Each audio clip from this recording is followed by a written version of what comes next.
welcome back to my YouTube channel. Thank you so much for tuning in. Thank you for your support, for all the love you guys are giving. I really appreciate you guys, and I'm really working to meet all your needs and to try and help wherever I can. So my name is Cynthia, just in case you're new here, just in case you're coming back. Thank you so much for tuning in.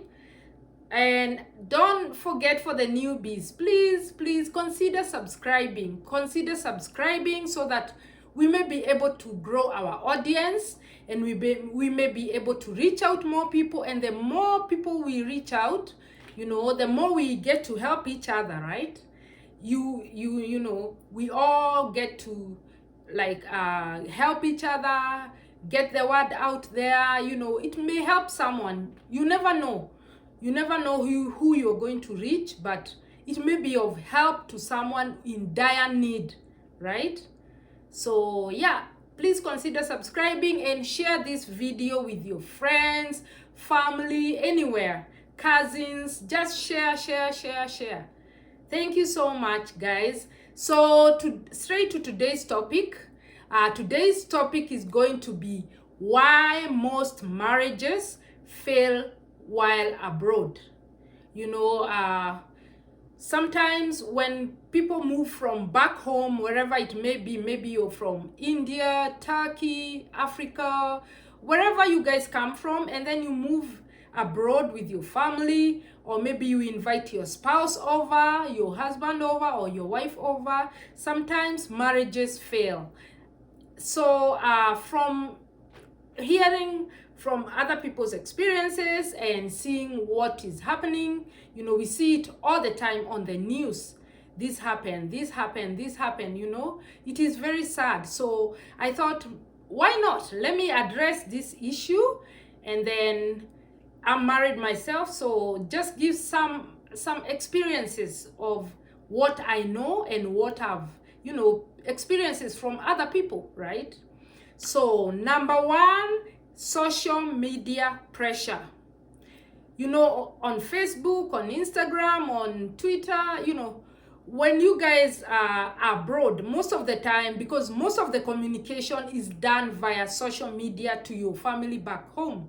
So maybe the couple is posting nice pictures, you guys have a nice car, you live in a nice house, you have a cute family, everything is, everything looks rosy, you look like you guys are living the life, right? So out of that, your relatives and your friends back home are like, these people look like they are doing so good abroad. It means these people have so much money. So what will they end up doing? They end up asking you guys for money. They ask for money. Everyone has their own need. Oh, I don't have money for school fees. I don't have money to pay my rent. Everyone now will come with different ways to ask you guys who are living abroad for money. So it ends up, because living abroad is very expensive. Bills are the things of the it's normal. It's all about bills. This bill, electric bill, car bill, water bill, heat bill, phone bills. It's all about bills. So you have to keep up with your bills. So one person maybe one person wants to amuse those relatives back home. So what will they do? They start sending money back home, right? And they are not informing their partner that they are helping people, people back home, because they want to keep up with the class. They want those people to believe it's true, we have a lot of money. But in reality, that is not the case, definitely. So they send money, and then one partner realizes, bills are not being paid. Where are you taking the money? And then, it brings tension and arguments, and and which results to maybe marriage failure, divorce, separation, things like those, So social media pressure, people should avoid, social media pressure. Just live your own life, right? So the other one is lack of communication. This is key everywhere. You hear it all the time. Lack of communication. Guys, you need to communicate. You know, you need to be, you know, tell your partner what's bugging you, you know, what's going on. Like, communication is key. You need to communicate with each other, because the other one is not an angel. How are they supposed to know what's going on, right? If you do not communicate, how is your partner supposed to know what's going on?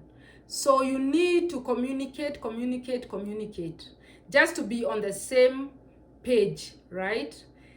And then, you know, lack of transparency between each other, right?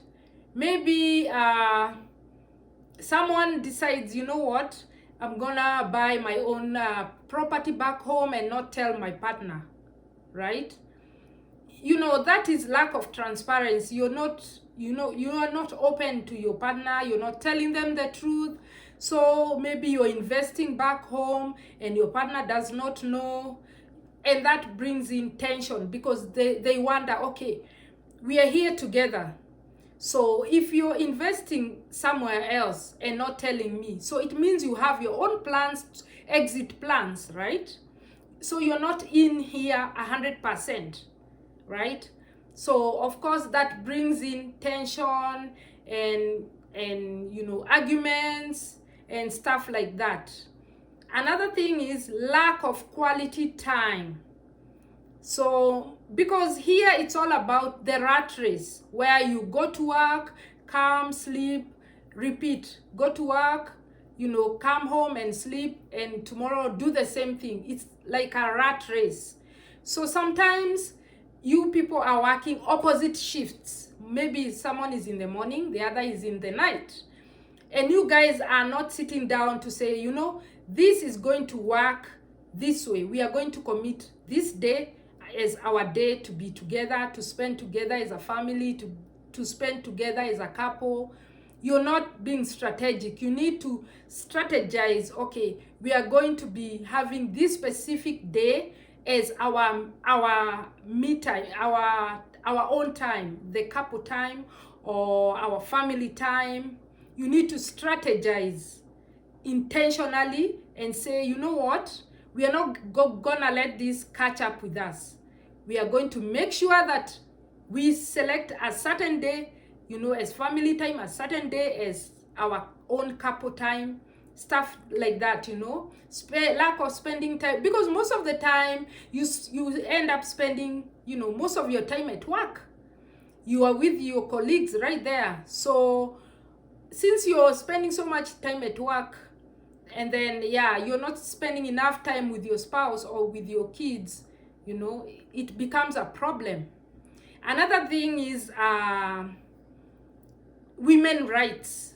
You know, abroad usually most of the rights are given to, you know, there's so much rights for women. So it's like you're equal. You're like, you know, women have so much rights such that they think, you know what, because where some of us come from, we know that the man is the head of the home. But we tend to forget that once we come here, we are like, oh, we are equal now. Nobody is the head of the other, you know. I'm equal because, you know, I go to work like you, I work like you. So it means both of us are equal. And you know what? Two kings cannot rule one kingdom. There has to be a king and a queen, you know. So once both of you are on top of each other like this, of course there is tension. There is a lot of tension, and that tension will spill out one day into maybe divorce or stuff like that, right? Another thing is maybe hanging out with the wrong friends. You know, sometimes maybe one of the partners is hanging out most of the time with friends out there and forgetting about the spouse back home. So that also brings in tension, because maybe your friends are misleading you, do this, they are doing this and that and that. You know, it brings in a lot of tension, right? Okay, so the other thing is competition with others. Because here abroad, everyone is busy working, working, working. So you see, so and so, they bought a very big mansion, you know, a big house. And then maybe they bought a very nice big car, right? You want to keep up. So the wife goes home and gives the husband so much pressure because they want to keep up with your friends. It's like they are in a competition. Instead of running your own race, you're trying to compete with some other person, and you don't know exactly where they are getting that money from. So that brings in a lot of tension because maybe the man feels, you know, this is too much and it's getting into me. And then they end up starting to argue, you know. And then after you start arguing, of course, it, you know, brings in the divorce and all the separations and all that. Another thing is not being on the same page. You guys need to learn that, you know, you have to be on the same page to move on. You cannot be in page 50 and the other is in page 10. You know, you're not coordinating with each other. You need to be in the same page so that you guys can be able to strategize on, you know, on your own growth, on the growth of the family. We are going to do this, we are going to do that. You know, you strategically, intentionally be on the same page. You have to be on the same page for you to be able to move on, right? Another thing is alcoholism. Alcohol abroad is very, very, very cheap. So if you're not careful, you can end up being an alcoholic. You know, you spend all your money on alcohol and you get behind on your bills and such things. So alcoholism is a thing that, you know, most people don't talk about. And it is something that eats up people in a marriage. When there's too much consuming of alcohol, it's not good for the marriage because that money would have been spent somewhere, maybe investing somewhere or doing something productive somewhere, you know. So that brings in tension and separations come in and divorces come in, right? Another thing is not helping each other because when you move abroad, remember one thing, you don't have house girls, you don't have you know, domestic workers, you know, people helping you out. It is very, very, very expensive. So what do people do? You just agree on between the two of you. You're like, you know what, we don't have domestic workers here, so woman and man are the same. You both help taking care of the kids, cleaning the house, doing house chores, cooking, everything. You do it together. You just assign, hey, you're going to be doing this, I'm going to be doing this. You help each other out. And it makes the process very easy. Very easy. But once, you know, because from back home where some of us come from, especially the African people, when you come here, you feel like, you know, I'm the man. I'm supposed to be served. Everything is supposed to be brought on the table. I'm not supposed to do anything. So you leave everything on the lady.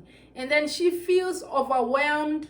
She feels like no one is helping her. She feels, you know, and then arguments, again, they come up. They start clashing, they start fighting, and then separations and divorces, right? And then the other thing is finger pointing and not taking the blame. Once you realize there is tension or something is not right in your marriage, you need to sit down, the two of you, and figure out what is it that is happening between us, because this is not the way we were before, right? Don't point fingers on your partner. Take blame as well, right? Try to figure out how can we improve this situation. Separation is too much for even maybe for the kids and stuff like that, because your kids are more stable when you guys, you know, you are the ground that your kids walk on. The more stable the marriage is, the more stable, you know, the kids are mentally, physically. They feel, you know, we are in a nice place, it's peaceful, they are able to grow up nicely, you know, and their mental health is better. Other than when they see you fight all the time, you're fighting, they're asking you, okay, you guys, you're always fighting. That's not even a good environment for your kids, because they are gonna be like, okay, when they grow up, when they start fighting with their partners, they are like, yeah, this is normal. We saw it happening with mom and dad. You don't want to bring your kids up in such kind of environment. So you're going to try and be stable, the stable ground that your kids walk on. Try as much as possible to be together so that your kids can learn some, you know, marriage values, that marriage is not about arguing. Marriage is about helping each other out. You know, it's a loving environment, such things. Let them grow up, you know, admiring marriages and wanting to get married themselves because they saw maybe their parents enjoying their marriage, right? So, and then the other thing is, people, you know, maybe one spouse was here and then they invite their spouse from the other side, from maybe wherever country you come from Africa, from India, wherever, you invite your partner. And that time you guys have been doing the long distance relationship, right?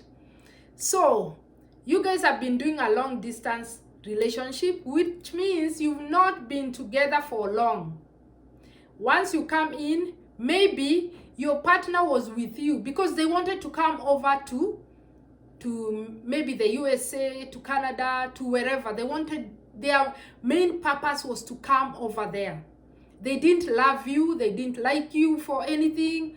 So they are using you as a, you know, stepping stone so that they can go abroad. So immediately they come in, they start working, they find other people out there, maybe at work, they get married to, they start having affairs with, you know, workmates or people out there. There comes the other thing, you know.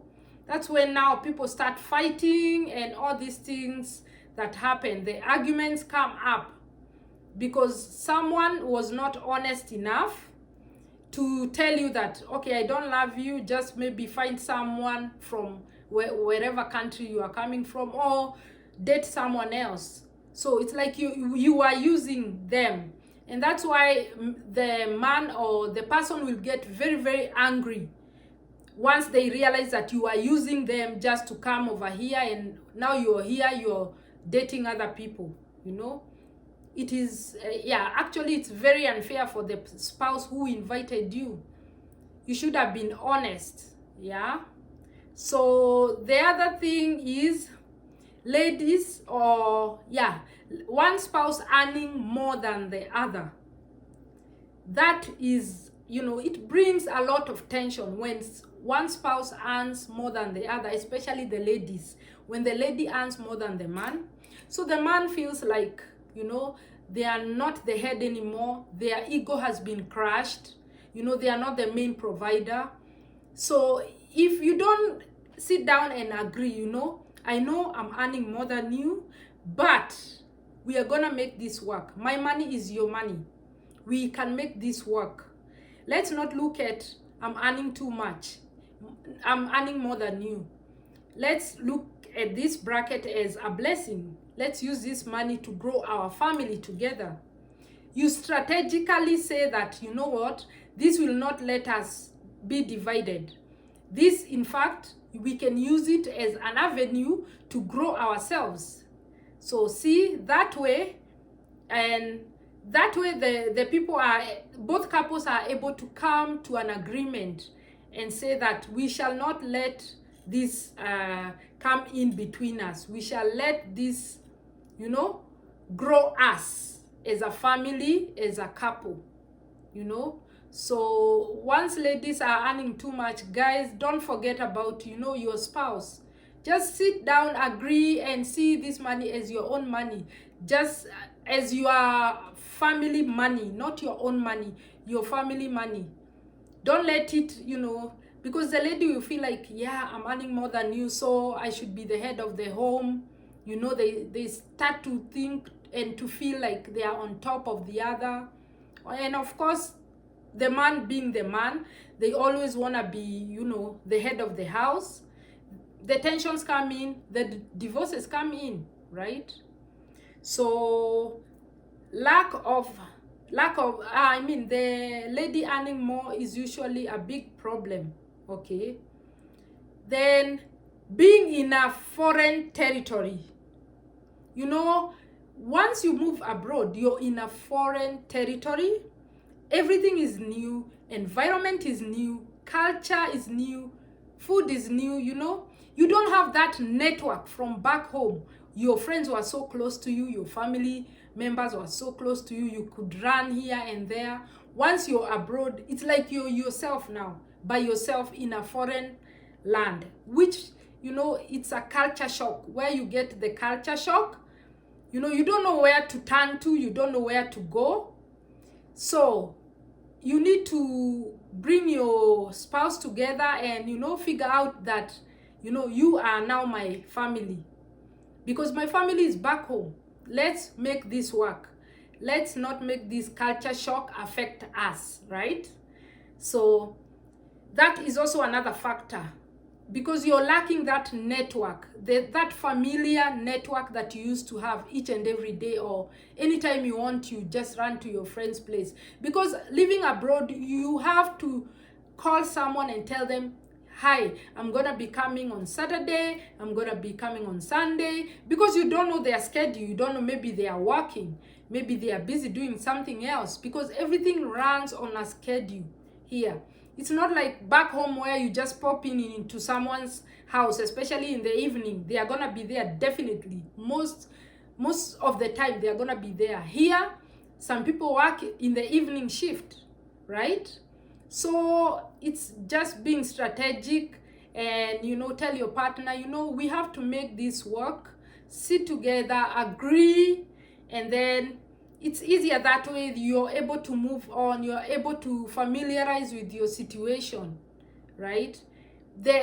My final point is, maybe one spouse, depending on the other financially, maybe one spouse does not work and the other goes to work.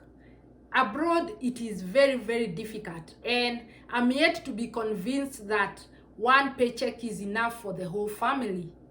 I'm yet to, you know, someone to come here and tell me, I would like someone to come here and tell me, by the way, I have one paycheck and it's enough for everything that we need. We are able to pay our bills and we are able to invest at the same time with one paycheck. I'm yet to be convinced. Yeah. So I believe that when, you know, one person is the breadwinner, they tend to feel overwhelmed, because they are being told there's no sugar, there's no this hasn't been paid, bill A is waiting, bill B is waiting, and that person tends to panic. Now they are like, you know, this is too much, this overwhelming me, this is too much, right? And that tends to bring in the fights. Now they start fighting over money. That's why I always encourage people, please, both of you have to work. Chip in something. It doesn't matter even if it's just something small. Contribute something. It will make, you know, the marriage easier. You know, you're able to navigate easily, and there is less tension when both of you are chipping in. It takes two to tango, right? One cannot be giving 50%, one cannot be giving 100% and the other is chipping in 10%. It doesn't work that way. It takes two to tango. You have to be at par. You give 50, I give 50, and then we have 100. It's easy, very easy for both of them. Less tension, less arguments, you know, stuff like that. It will lessen that kind of environment, and which is very good for the kids. Kids need a nice, stable environment. So yeah, that is what I know. Today I've made a bit longer video, but you know, I hope you guys learn something. Please share this video with your friends and family, so that, you know, some people, maybe they are going through a rough patch, may be able to benefit from a word or two, right? Our main aim is to help each other wherever we can. The little, if you know something a little bit, share with your friends. They may be, you never know who you are encouraging. You never know who might be helped from this video. So guys, I encourage you to share. Leave a comment down below, hit the thumbs up, and subscribe.